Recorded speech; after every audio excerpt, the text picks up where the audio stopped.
महाराष्ट्र में उद्धव ठाकरे की क़यादत वाली शिवसेना, कांग्रेस, एनसीपी की मुत्तहिदा हुकूमत में 36 नए वज़रा ने हलफ लिया है, जिनमें 1 डिप्टी सीएम, 25 काबीनी वजीर और 10 वजीर ममलिकत शामिल हैं। इस काबीना में 5 साल बाद किसी मुस्लिम लीडर को वजीर बनाया गया है। महाराष्ट्र में कांग्रेस, एनसीपी और शिवसेना के कुल 6 मुस्लिम अरकान असेंबली हैं, जिनमें से 4 को उद्धव ठाकरे कैबिनेट में जगह मिली है। मी मोहम्मद नवाब मोहम्मद इस्लाम मलिक, मी हसन सकीनाबी मियालाल मुश्रीफ, मी असलम शेख रमजान, मी अब्दुल सत्तार अब्दुल नबी अल्लाह साक्ष शपथ घेते हो की एनसीपी के दोनों एमएलए नवाब मलिक और हसन मुशर्रफ ने कैबिनेट वजीर के तौर पर हलफ लिया है। कांग्रेस के एक एमएलए असलम शेख ने काबीनी वजीर के तौर पर हलफ लिया, तो वहीं शिवसेना की तरफ से इकलौते एमएलए अब्दुल सत्तार ने वजीर ममलिकत के तौर पर हलफ लिया।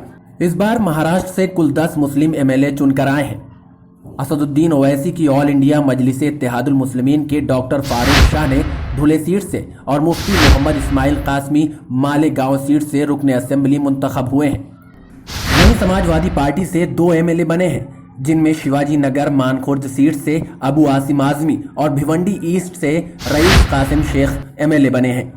महाराष्ट्र में कांग्रेस से 3 मुसलमान एमएलए मुंतखब हुए हैं, जिनमें मुंबा देवी से अमीन पटेल, बांद्रा ईस्ट से ईशान बाबा सिद्दीकी और मलाड वेस्ट से असलम शेख चुने गए हैं।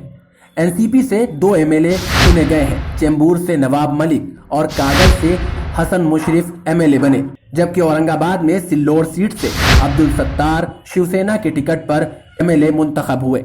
2004 में आजहानी सीएम विलासराव देशमुख की क़यादत वाली सरकार में 3 मुस्लिम वजीर थे, जिन्होंने कैबिनेट रैंक हासिल की।